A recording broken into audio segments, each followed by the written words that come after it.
What is up, you guys? Welcome back to Toyota Fanatics. I just want to address the last video I made. I asked you guys what I should order first, what the order I should start tackling this thing in, and I really appreciate the feedback and all the support and everything you guys said. Really nice stuff. I believe there was someone in there that said get rid of that money pit and go get a first gen Tundra, which I've told you guys before, if I didn't have such a personal connection to the T100s, I would probably sell this thing in a heartbeat and go get a first gen Tundra. First gen Tundra is twice as awesome as this truck as far as mechanicals go, but I think that the T100 is probably one of the coolest Toyota 4x4s that ever existed.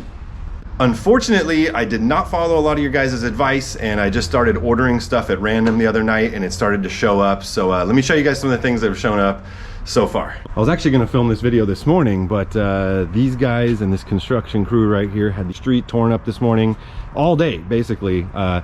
We just got some new neighbors, bought the house next door, and I guess for some weird reason they had to do some sewer stuff there. The new homeowner said it cost them 11,000 bucks. They've only been here like a week, and it was their first homeowner expense was to deal with this sewage thing. There was jackhammering outside my bedroom window at 8 o'clock this morning, and I tried to go back to sleep this morning, and I actually somehow went in and out of a sleep with jackhammering going on like 10 feet from where I was laying. But what are you gonna do? Got to give credit where credit's due. There's been this giant hole right here that every time I come home at night, I mean, this thing, it started out as a tiny little hole and turned into this massive crazy thing. And while these guys were here today, I mean, they had nothing to do with over here, and they came over and filled the hole. But anyways, off camera, I've actually been doing some stuff to the T100. There was just a couple afternoons where I had some free time, so I jumped in and actually started cleaning stuff up even more up here. I finally took the sway bar off. You know, you guys saw how I bought that end link, and it was just a nightmare trying to get that thing on. So I finally just ended up taking the whole sway bar off, and I haven't noticed any difference whatsoever in the way it drives. So I want to share something with you guys real quick. So basically, I had a giant, huge barbecue a couple years ago that we bought. It was a real expensive barbecue. I got really into barbecuing, and then what was going on is we had a couple meals where I was cleaning the grate, and the bristles came off, and it ended up in the food, and the barbecue became a greasy mess, and I gave up on barbecuing. 2 years ago, you guys, I swore off barbecuing, got rid of that barbecue. I bought a Blackstone griddle. I don't know if any of you guys out there have Blackstone griddles, but they are amazing. And this is the modern one. There used to be one that had like a grease trap right here. It'd just be a big old mess. Oh yeah, that's what it didn't have a lip on this side, and it would just drip down. It was terrible. This is the modern one that has the drip management system in the back. So for the last 2 years I've been doing Blackstone, but now I'm fed up with this thing. It's hard to keep clean. It's just a pain in the ass, and you can't cook things, you know, everything you cook on it has to be like cut up, you know. It's more like, it's best for making like street taco style type stuff or Benihana style, but you know, as far as like cooking ribs and steaks and skirt steak and barbecue and chicken wings, that's not where it's at. So I just wanted to get a super cheap barbecue. Okay, I went to Home Depot just to get a cheap barbecue, and for the price that this thing was right here, I could have gotten a giant stainless steel off-brand barbecue. But as I get older, I'm starting to realize you get what you pay for.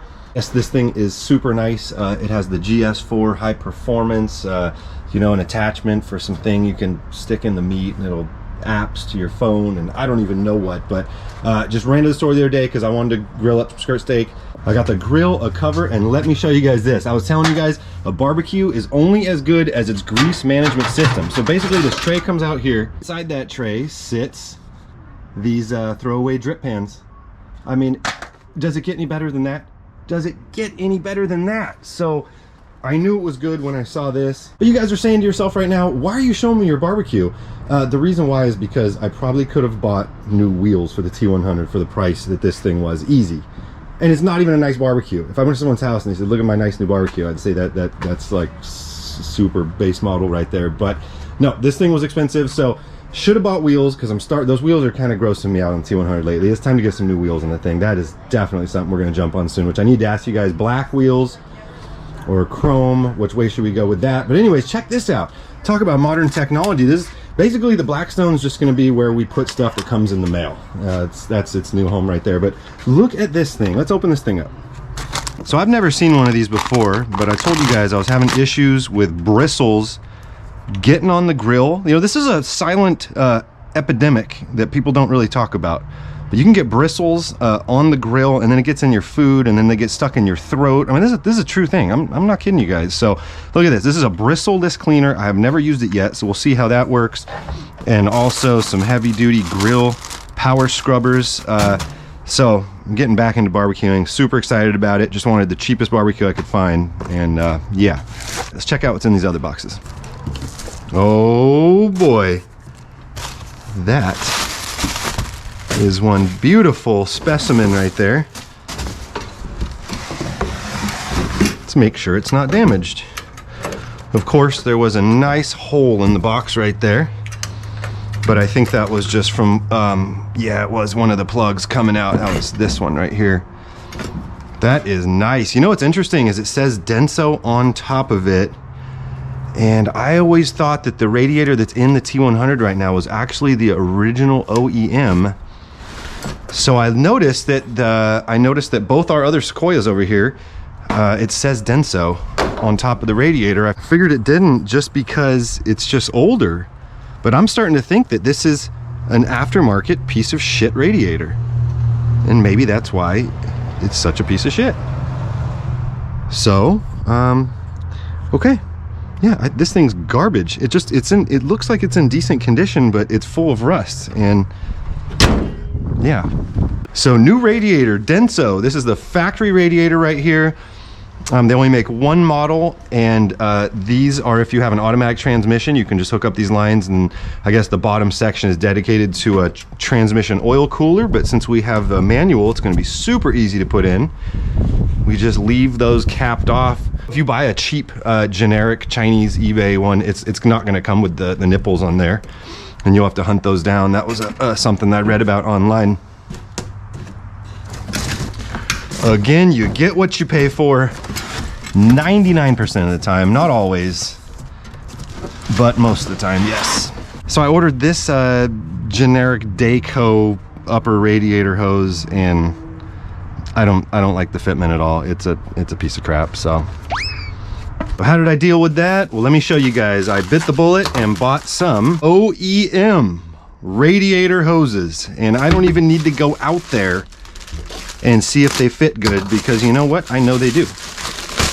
So that is awesome. I went the other day and I bought a whole bunch of these from Home Depot, and I just packed them up. You guys have got to see my Toyota game. So I got all the clips that are, you know, for door, inside the doors, tailgate handles, all that kind of crap right there, ready to go.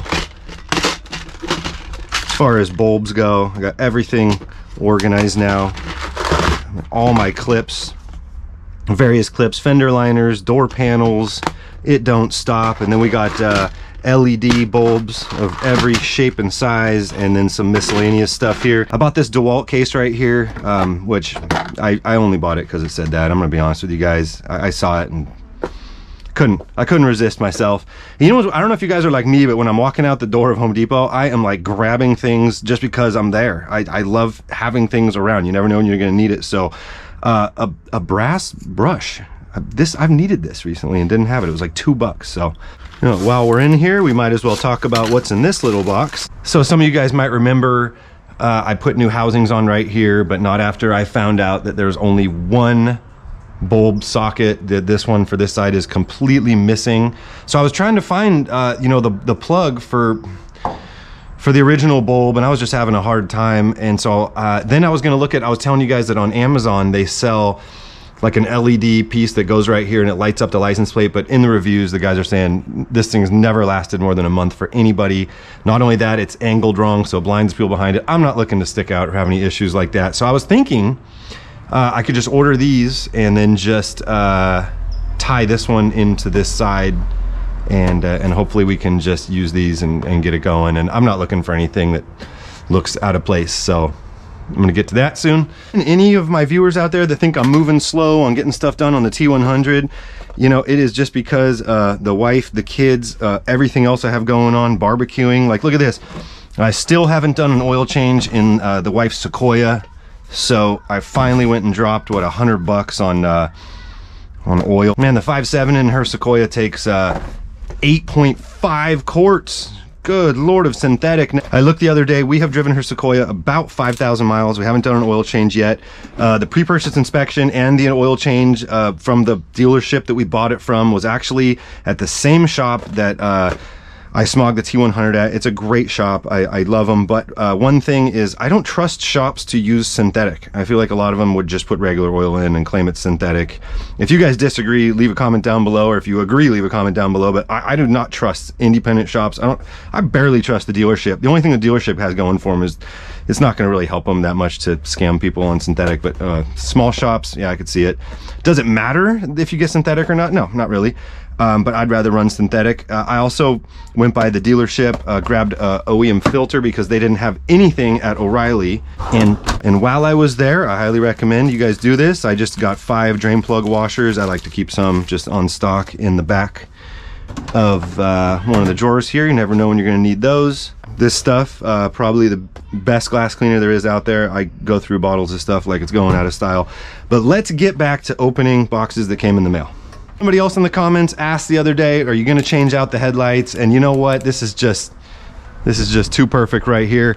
To get the radiator out, you gotta take the grill off. While the grill's off, I might as well do the headlights. I mean, this is all coming together right here. So that's why I ordered up new headlights. I'm just kind of questioning whether I should put LEDs in there or if I should put yeah, and of course this box has a big old hole too. You know, it's rare these days if I get a package that doesn't have some sort of giant hole in it. There they are. Gorgeous. And I'll leave a link down below to the headlights that I bought because So you said you just had this thing for a little bit? There's a new neighbor, of course, he drives a Chevy. Yeah, I noticed he didn't have any Duramax badges right here. And so I was gonna say to you, I didn't even want to address it, but I was like, oh, you have a gas one?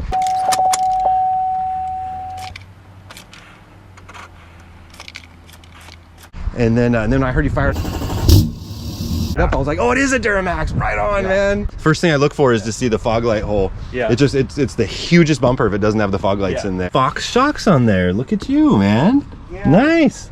Sorry guys, I got a little sidetracked there for a minute, yapping with the new neighbor. He is super cool. You know what, when the ladies next door were selling their house, I was super scared that we were gonna get a bad neighbor, but the house was basically for sale for $1 million. It is like a two bedroom, 1 bath, smaller than our place, and it was literally $1 million. So new headlights, awesome, can't wait to get to those. Is this name right here. I have avoided this like the plague my entire life.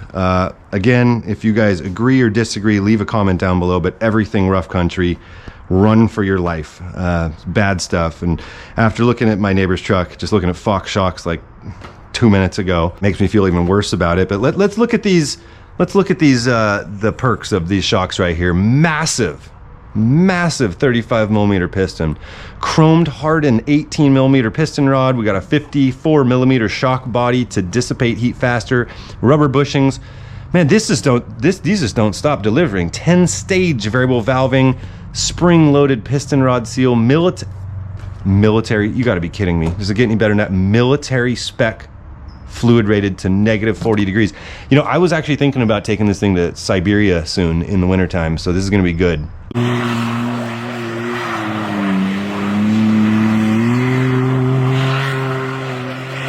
I don't think it gets -40, but close. Incredible tensile strength, and this is the reason why I'm gonna keep them. Is this last one right here, metallic silver paint. That's it. I was looking for some cheap rear shocks for this thing, and Pro Comp is what's on it right now. I've been running those cheap Pro Comp ES3000s on various Toyotas since I was like 16 years old. First aftermarket shock I ever bought, ES3000s. They're garbage, but they're probably better than this. But I wanted something that was different than an old school white shock. So I saw these silver metallic, and I'm giving Rough Country a chance. I actually do have shocks coming for the front and new CV axles, and we're gonna do the locking front hubs and tackle that too. Let's get a look at these beauties right here. So like I was mentioning a minute ago, let me know what you guys think about Rough Country. I think the general consensus is run for your life from Rough Country. You know, even if it's not bad, the people that use Rough Country, the kind of name they've made for themselves, it's not good. But look at that. Look at that. Beautiful, beautiful shock. And it will be in its new spot, taking the place of that other crappy 23-year-old shock right there. Actually, I don't know how old it is. I keep assuming this thing was like lifted in 97. I think it was. I told you guys that I did get the contact information for the original owner and the guy who owned it for like the last 20 years, and we're gonna get together some point and discuss this thing. I don't think he's seen it in years, and maybe I'll get some info then, but for right now, let's just keep focused on the future. So new shocks, rough country. What do you guys think? She's gonna start grilling up in a minute. You know what, I want to do something though. You know what, a day is not complete unless we get some Toyota work done, and we're gonna get something done real quick before I grill up. All right, I can't keep it a secret. What I ordered, you guys, was a carpet kit. I ordered the full carpet kit for this thing, and I went with black. I am super excited. I think I'm gonna have the seats redone in black also. I'm not sure about that, but you know, I've mentioned in the last video, all companies are using black carpet now. Nobody's doing the color match crap, so I think black carpet will look really good in this thing. Again, I don't even know what happened. I cannot wait to rip out this interior and get in that carpet, so that should be here in a couple days. That's a whole thing in itself. When I rip out the carpet, we're gonna do the deck while we're at it, and change out the door speakers. You know, it's weird. So like the whole cooling system is a whole thing in itself, and then the whole carpet's gonna tie into some stuff we're gonna do inside the cab, and I'm kind of gonna try and keep it in themes like that. Like when we change out the front shocks, we'll do the CV axles, we'll also do the hubs, and so on and so forth. All right, we are back, you guys, and I promised you we're gonna get some Toyota stuff done. This has been bugging me right here since day one. I'm not sure if this hood's gonna stay or if this fender's gonna stay long term, so it doesn't really matter. But I was at O'Reilly, like I mentioned, you guys, and I found this paint. I mean, this is not the right panel to check it to, but I mean, yeah, that's it. You know, might as well just say duplicates original GM and Toyota T100 97, whatever this is, emerald pearl, whatever. So the best part is, not only do I have the wrong paint, but I also have the worst and wrong type of sandpaper. I wouldn't even normally use sandpaper, but yeah, we'll just throw a quick scratch down here to make it work a little better. But this, I don't know why, it's like every time I walk up to it or pull in or something, I just see this corner right here of stuff, and let's fix that. We're not even gonna tape it off. Let's do a little sanding. Beautiful. I should work at a body shop. And we're gonna see how long this repair holds up for.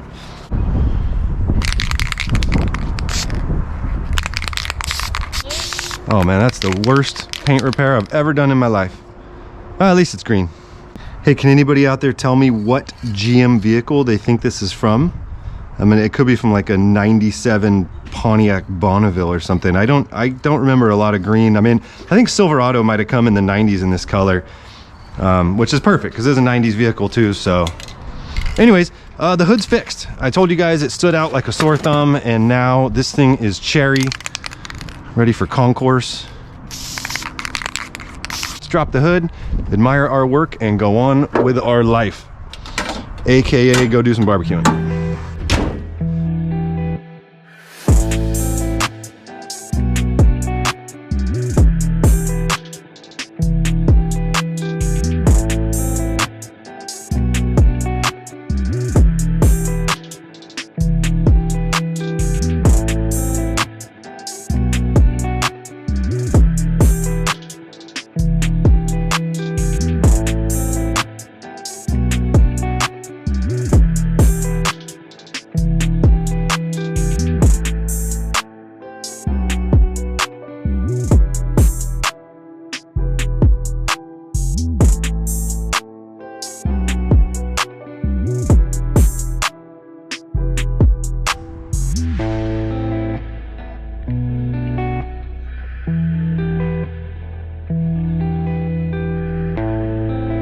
All right, so really quick, you guys, I just want to ask a couple questions here.